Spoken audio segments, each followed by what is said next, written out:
In regards to the Russia-Ukraine conflicts, the African Union has released a statement reporting ill treatment of Africans trying to leave Ukraine. On 28th February 2022 in Addis Ababa, the current chair of the African Union and the President of the Republic of Senegal, His Excellency Macky Sall, and the chairperson of the African Union, His Excellency Moussa Faki Mahamat, are following closely the development in Ukraine and are particularly disturbed by the reports that African citizens on the Ukrainian side of the border are being refused the right to cross the border safely. The two chairpersons recall that all the people have the right to cross international borders during conflict, and as such should enjoy the same rights across to cross to safety from Ukraine as there are conflicts begin. Reports that Africans are singled out for unacceptable dismissal treatment would be shockingly racist and is a breach of international law. In this regard, the chairpersons urge all countries to respect international law and show the same empathy and support to all people fleeing war, notwithstanding their racial identity. The chairpersons commended the efforts by the African Union member state countries and the embassies in neighboring countries to receive the Orient African citizens and their families trying to cross the border from Ukraine to safety. And as we move ahead, economic analysts find that if the Russia-Ukraine conflict lasts for a longer period of time, it would have serious consequences on economies of many countries, including a rise in prices of goods and services, increase in transportation costs, and more.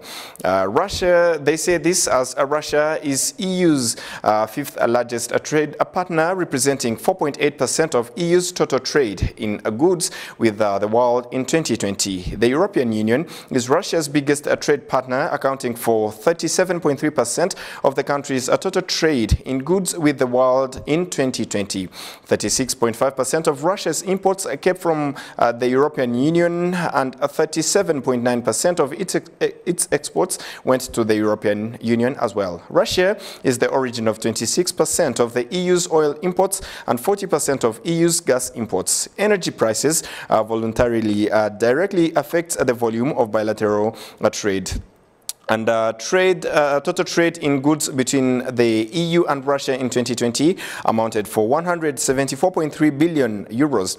The EU's imports were worth 95.3 billion euros and were dominated by fuel and mining products, especially petroleum, which equalized 67.3 billion euros, representing 70.6% of Russia's trade with Africa. As of last year, 2021, Russia's imports to Africa were worth 14 billion US dollars a year, and imports of Africa products to Russia were worth 5 billion US dollars. The figures represent a doubling Russian-Africa trade since 2015 and an average annual growth rate of 15%. And to understand more the issue this evening, we're joined by Strato Habyarimana. He's an economic analyst. Strato, good evening, and thank you for your time on Rwanda Television News. Good evening. All right. Of course, different sanctions have been taken against Russia, of course, by the European Union and the United States of America. But first of all, in your opinion, is this enough to make President Vladimir Putin reconsider his actions in Ukraine?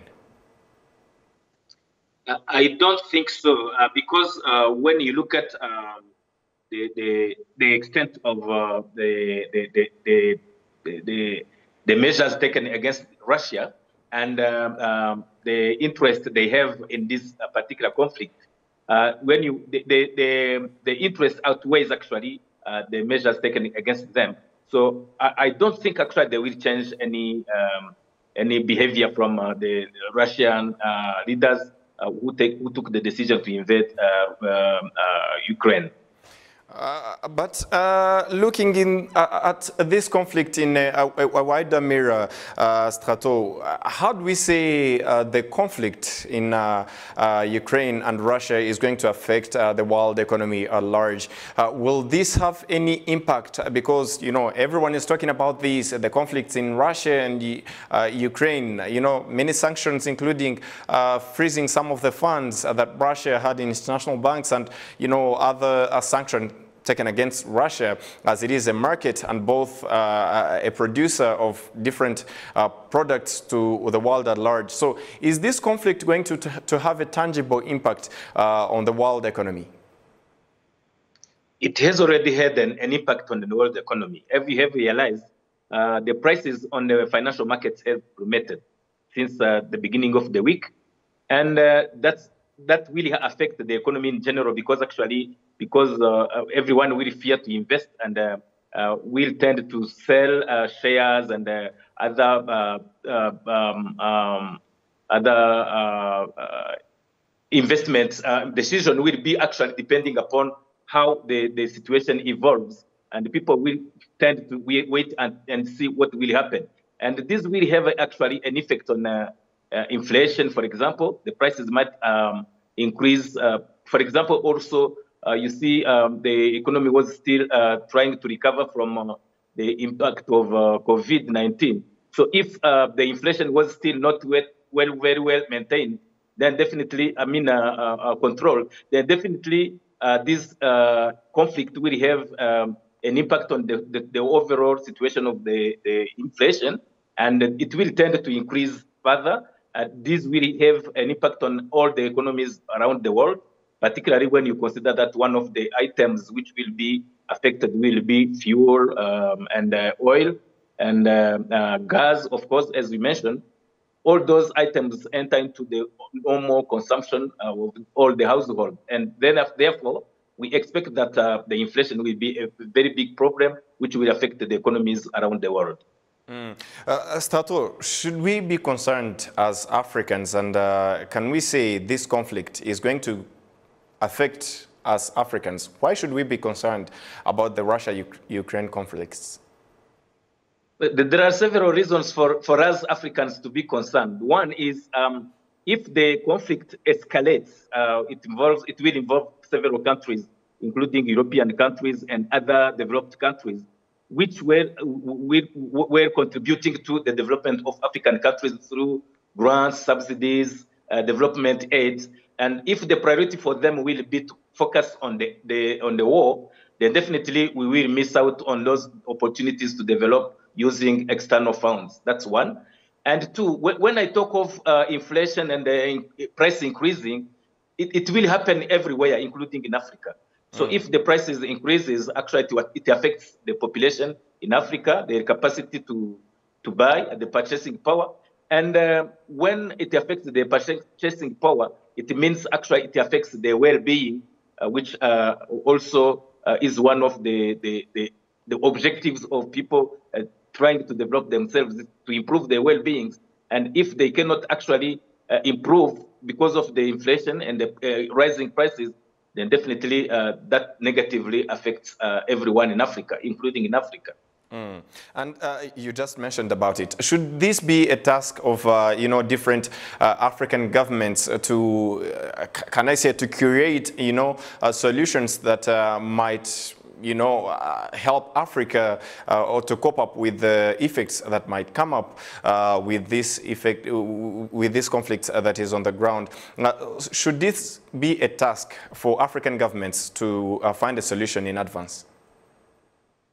I think the first task for the leaders in Africa would be to monitor what's happening. And if things escalate, take coordinated measures or initiatives to respond to any consequences that might trickle down to Africa.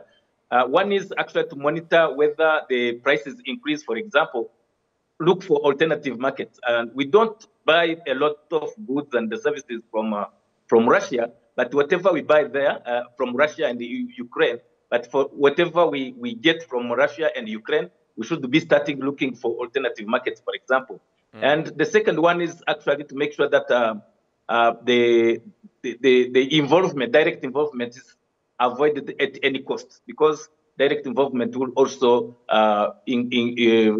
result in increasing costs. For example, if the governments need to contribute to this conflict, and definitely the expenses related to this contribution would be ill allocated, because actually there are better things you can do with money instead of involving in a conflict which doesn't affect us directly.